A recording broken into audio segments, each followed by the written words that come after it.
में जारी है और इसी मुद्दे पर आरएसएस का बयान भी सामने आया है। आरएसएस ने कहा है कि हिंदुओं पर अत्याचार तुरंत बंद होने चाहिए, जिनमें कृष्णदास की रिहाई भी जल्द हो, ये कहा गया आरएसएस के द्वारा। बड़ी खबर आप तक पहुंचा रहे हैं। बांग्लादेश सरकार मूक दर्शक बनी हुई है, आरएसएस ये इस वक्त कह रहा है। भारत सरकार से आरएसएस ने अपील भी की है, हिंदुओं की सुरक्षा के लिए प्रयास जारी रखें और हिंदुओं के साथ अत्याचार चिंताजनक है, ये कहा गया है आरएसएस के द्वारा।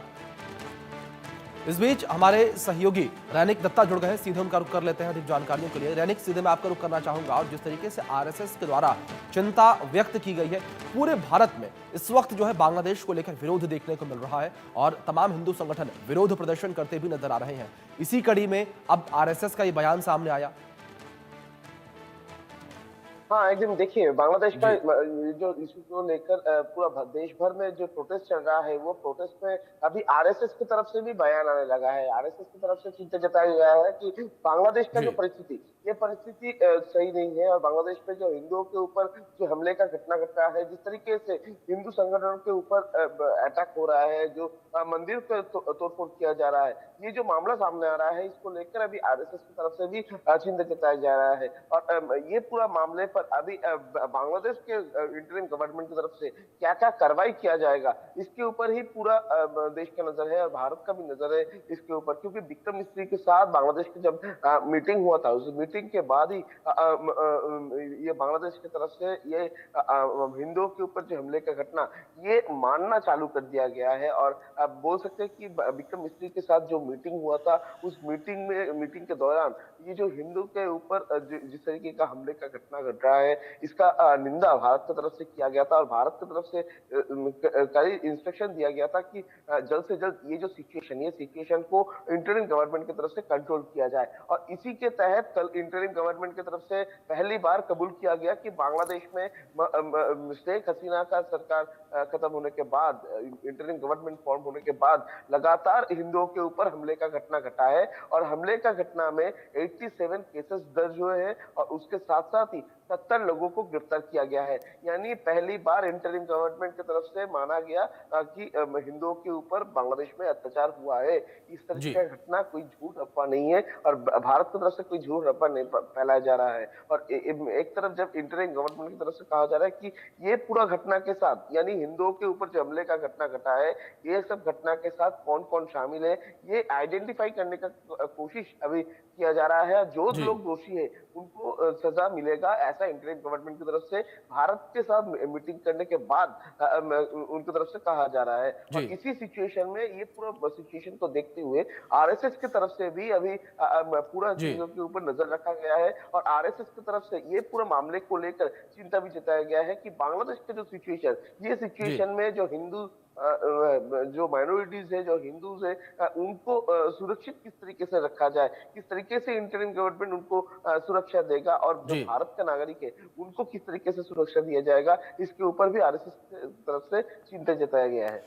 रनिक, लेकिन इस बीच एक बात मैं आपसे और समझना चाहूंगा। आप जिस तरीके से आरएसएस के द्वारा अब इस पूरे विषय पर चिंता व्यक्त की गई है, तो क्या इसका दबाव पड़ता सरकार पर नजर आएगा? क्योंकि अगर भारतीय जनता पार्टी की सरकार को लेकर बात की जाए तो क्लियरली कहा जाता है कि आरएसएस का हस्तक्षेप सरकार में रहता है और अब आरएसएस इस पूरे मामले को लेकर जो है चिंता व्यक्त कर रहा है और सरकार से भी अपील की है कि हिंदुओं के साथ बांग्लादेश में अत्याचार हो रहा है, उसको लेकर सरकार गंभीर हो।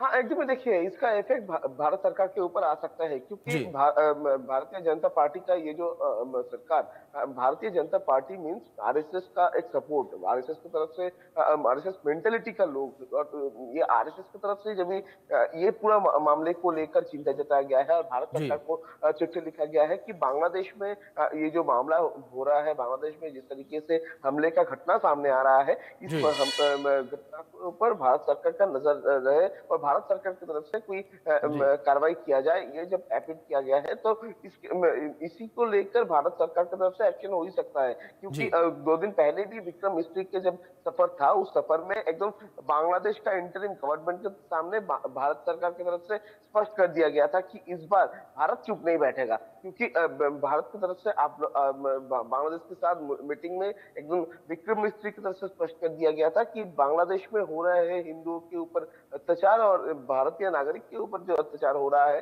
अगर इसको कंट्रोल करने पर विफल रहे इंटरिम गवर्नमेंट, तो इस बार भारत चुप नहीं रहेगा, भारत की तरफ से स्टेप लिया जाएगा। तो भारत के साथ अगर अच्छा रिलेशन तैयार रखना हो, अच्छा रिलेशन रखना हो, तो बांग्लादेश का इंटरिम गवर्नमेंट को जल्द से जल्द ये कड़ी कार्रवाई करना पड़ेगा और बांग्लादेश का इंटरिम गवर्नमेंट की तरफ से ये पूरा मामले को शांत करना पड़ेगा। और बिल्कुल। ये मीटिंग के बाद ही देखा गया कि बांग्लादेश गवर्नमेंट की तरफ से जल्द करीब बोल सकते हैं 24 घंटे के अंदर, मीटिंग खत्म होने का 24 घंटे के अंदर ही बांग्लादेश का जो इंटरिम गवर्नमेंट उनके तरफ से कार्रवाई चालू कर दिया गया। जी। यानी पूरा अगस्त महीने का 10 तारीख के बाद से लगातार जो हमले का घटना घट रहा था उसमें कोई कार्रवाई नहीं हुआ, मगर भारत का विदेश सचिव के साथ मीटिंग के बाद बांग्लादेश के इंटरिम गवर्नमेंट की तरफ से 24 से 48 घंटे के अंदर ये पूरा मामले को स्वीकार कर लिया गया। मामले जी। में 87 केस दायर कर दिया गया और उसके साथ साथ 70 लोगों को गिरफ्तार कर दिया गया। यानी भारत का ये जो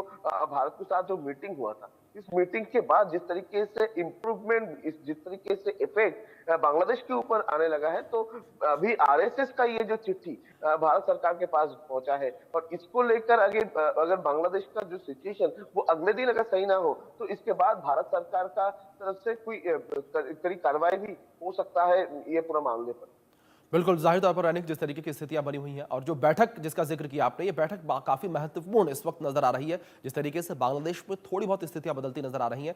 रैनिक, आप बने रहे मेरे साथ, इस बीच एक खबर सामने आ रही है, उसका रुख भी कर लेते हैं, अपने दर्शकों तक जानकारी पहुंचा दें, जहां बांग्लादेश से मिताली एक्सप्रेस जो है वो वापस लौटी है। ये बड़ी खबर निकलकर सामने आई है, बांग्लादेश में फंसी मिताली एक्सप्रेस भारत वापस लौटी है। बांग्लादेश सरकार के सहयोग से ट्रेन वापस लौटी है, एक्सप्रेस ट्रेन वापस लौटी है। मिताली एक्सप्रेस ट्रेन जलपाईगुड़ी पहुंची है, भारत पहुंच चुकी है। बांग्लादेश में हालात बिगड़ने से एक्सप्रेस ट्रेन वहां फंसी हुई थी। बांग्लादेश में अशांति के बाद से ढाका में ट्रेन फंसी हुई थी। मिताली एक्सप्रेस 5 महीने के बाद भारत वापस लौटी है। ये बड़ी खबर है जो इस बीच सामने आई है। मिताली एक्सप्रेस 5 महीने के बाद वापस लौटी है। हमारे सहयोगी रैनिक लगातार बने हुए हैं, सीधे उनका रुख करेंगे। रैनिक, जिस तरीके से जिक्र बैठक का किया आपने अभी हमारी पहली बातचीत में, कि जो बैठक हुई है उस बैठक का काफी बड़ा असर होता हुआ नजर आया है, तो क्या उस बैठक का ही प्रभाव माना जाए कि 5 महीने के बाद मिताली एक्सप्रेस वापस भारत लौटी है? बांग्लादेश के सहयोग से बड़ी बात यहाँ पर ये है। हाँ, एकदम देखिए, ये बैठक का असर ही बोल सकते हैं, क्योंकि जी। अगस्त महीने में जब 5 अगस्त शेख हसीना बांग्लादेश छोड़कर चले गई थी, उसी टाइम से ये मिताली एक्सप्रेस को बंद कर दिया गया था बांग्लादेश का सिचुएशन देखते हुए। भारत और बांग्लादेश के बीच में ये जो मिताली एक्सप्रेस चलता है शियालदह से लेकर ढाका तक, ये मिताली एक्सप्रेस को बंद रखा गया था और एक उम्मीद रखा जा रहा था कि कितना जल्दी ये मिताली एक्सप्रेस को चलाया जाए, क्योंकि दो देशों के बीच में जो रिलेशन, जो बॉन्डिंग, वो बॉन्डिंग को जिक्र करते हैं ये मिताली एक्सप्रेस। और ये मिताली एक्सप्रेस बंद होने के बाद ही एक सवाल उठा था, क्या बांग्लादेश और भारत दोनों देशों के बीच में जो संपर्क था, जो रिलेशन था, क्या उसमें दरार पैदा होने लगा था? और बांग्लादेश का ये जो लगातार सिचुएशन बिगड़ने लगा था, जिस तरीके से हिंदुओं के ऊपर हमले का घटना घट रहा था, जिस तरीके से भारतीय नागरिक के ऊपर हमले का घटना घट रहा था, और इसी सिचुएशन में मिताली एक्सप्रेस को चलाने पर इनकार कर दिए थे भारतीय रेल, और उसके साथ साथ ही भारतीय रेल और बांग्लादेश रेल डिपार्टमेंट की तरफ से एकदम साफ कर दिया गया था, जब तक सिचुएशन कंट्रोल में नहीं आएगा तब तक ये एक्सप्रेस को चालू नहीं किया जाएगा। और जी। भारत से जो मिताली एक्सप्रेस ढाका पहुंचे थे उनको उधर ही रखा जाएगा। मगर अभी जो दिखाई दे रहा है कि भारत सरकार का जो विदेश सचिव विक्रम मिस्री जब बांग्लादेश सफर किए, बांग्लादेश में जाकर बांग्लादेश का जो विदेश सचिव और उसके साथ साथ ही मोहम्मद यूनिस दोनों के साथ जब मीटिंग हुआ, ये मीटिंग होने के बाद ही उसका असर देखने को मिल रहा है। एक तरफ 70 लोगों को गिरफ्तार किया गया है, एक तरफ पूरा सिचुएशन को कंट्रोल करने के लिए जो बीजीबी है उनको एक्टिव रखा गया है, रैब को एक्टिव कर दिया गया है, और उसी सिचुएशन में अभी मिताली एक्सप्रेस भारत में लौट आए हैं। यानी 5 महीने बाद मिताली एक्सप्रेस बांग्लादेश से भारत आए हैं, और यानी फिर से एक बार भारत और बांग्लादेश दोनों देशों के बीच में सिचुएशन कंट्रोल करने का, सिचुएशन न्यूट्रलाइज करने का एक कोशिश दिखाई दे रहा है बांग्लादेश की तरफ से। और ये पूरा असर ही विक्रम मिस्री का बांग्लादेश सफर के बाद ही देखने को मिल रहा है। रनिक, लेकिन जहां एक और कहा जा रहा है कि रिश्तों को सुधारने के लिए कोशिशें की जा रही हैं, लेकिन दूसरी ओर जिस तरीके से बॉर्डर्स पर स्थिति बनी हुई है, जिस तरीके से बांग्लादेश युद्ध की तैयारी कर रहा है, उसको लेकर हम क्या समझें? ये किस तरीके का दोहरा रवैया बांग्लादेश का इस वक्त देखने को मिल रहा है, जहां एक और बांग्लादेश से जब बैठक होती है तब ये कहता है कि भारत हमारा सबसे घनिष्ठ मित्र है और इस मित्रता को हम बरकरार रखना चाहते हैं। इस बीच ये बड़ी खबर जो सामने आई है, भारत से जंग की तैयारी बांग्लादेश कर रहा है, पाकिस्तान के साथ मिलकर युद्ध की तैयारी कर रहा है। बांग्लादेश ने बॉर्डर पर TB2 ड्रोन तैनात किए हैं और एयरफोर्स के एयरबेस भी इस वक्त अलर्ट मोड पर है। रानिक, जिस तरीके से मैं जिक्र कर रहा था, ये दोहरा रवैया बांग्लादेश का इस वक्त देखने को मिल रहा है। एक और घनिष्ठ मित्र होने का दावा किया जाता है, ये कहा जाता है कि इस मित्रता को हम बरकरार रखना चाहते हैं, लेकिन दूसरी ओर बॉर्डर्स पर इस तरीके से TB2 ड्रोन की तैनाती, पाकिस्तान से हथियार खरीदना, भारत पर हमला करने की तैयारी करना। देखिए, बांग्लादेश का दो तस्वीर अभी सामने आ रहा है। जैसे कि आप जिक्र कर रहे हैं, एक तरफ जब बांग्लादेश और भारत दोनों देशों के बीच में रिलेशन तैयार करने का एक सिचुएशन चल रहा है, और इसी टाइम पर भारत और बांग्लादेश दोनों देशों के बीच में बांग्लादेश की तरफ से भारत के ऊपर आक्रमण करने का एक तैयारी देखने को मिल रहा है। क्यों आक्रमण करने का तैयारी देखने को मिल रहा है? क्योंकि बांग्लादेश की तरफ से बॉर्डर एरिया में जो ड्रोन का इस्तेमाल किया जा रहा है वो एक टर्किश ड्रोन है।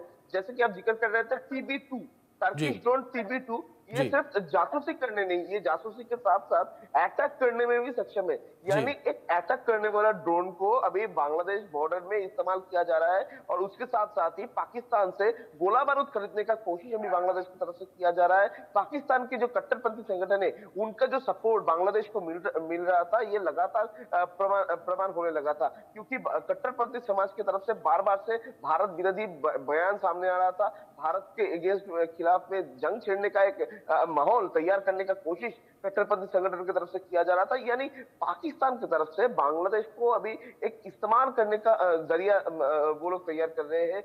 बांग्लादेश को इस्तेमाल करके भारत के साथ दुश्मनी पैदा करने का नया तरीके का एक खेल पाकिस्तान की तरफ से रचा जा रहा है, बोल सकते हैं। क्योंकि इसी जगह में पाकिस्तान की तरफ से डायरेक्ट फ्लाइट का बात किया गया, पाकिस्तान की तरफ से डायरेक्टली जो वीसा सर्विस में छूट का बात किया गया। पाकिस्तान की तरफ से अभी जो सामान पोर्ट में आके रुकता है, पाकिस्तान की तरफ से अभी बांग्लादेश को बोला जा रहा है कि तुम लोगों के साथ हम लोगों का जो रिलेशन, उस रिलेशन के बेसिस पे तुम लोगों को मैं गोला बारूद सपोर्ट करूंगा।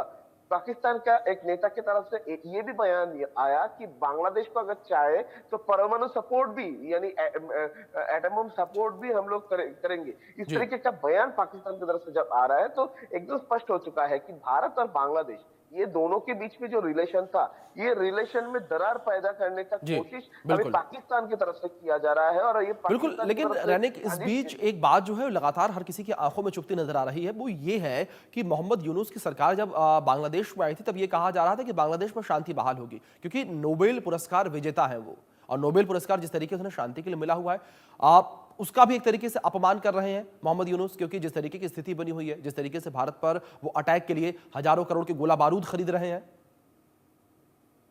हाँ, एकदम। देखिए, मोहम्मद यूनुस को लेकर बहुत सारे लोगों का उम्मीद था। बांग्लादेशी जो लोग थे, उन लोगों के मन में एक उम्मीद था कि नोबेलिस्ट मोहम्मद यूनुस बांग्लादेश को एक नया बांग्लादेश तैयार करेगा। जैसे कि बांग्लादेश को कहा जाता था सोनार बांग्ला, तो ये सोनार बांग्ला को सामने रखते हुए एक स्लोगन बांग्लादेश में चालू हुआ था कि ये सोनार बांग्ला का सोनार छेले मोहम्मद यूनुस है।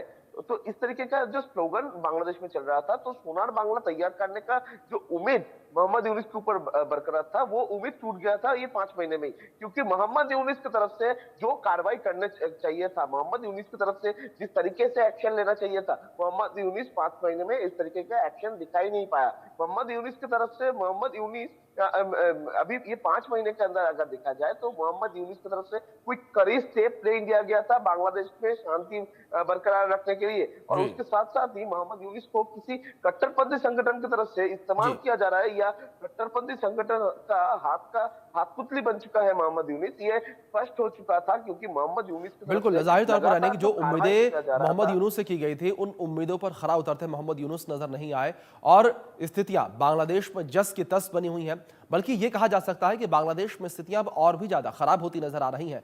अब आगे देखना यहां पर यह होगा कि किस तरीके से मोहम्मद यूनुस आगे काम करते हैं, किस तरीके से अपने देश में शांति बहाल करते हैं। फिलहाल रैनिक, बहुत शुक्रिया आपका जुड़ने के लिए और इन तमाम अहम जानकारियों के लिए भी रैनिक। इसी के साथ वक्त हो चला है छोटे से ब्रेक का। आप बने रहे इंडिया न्यूज के साथ।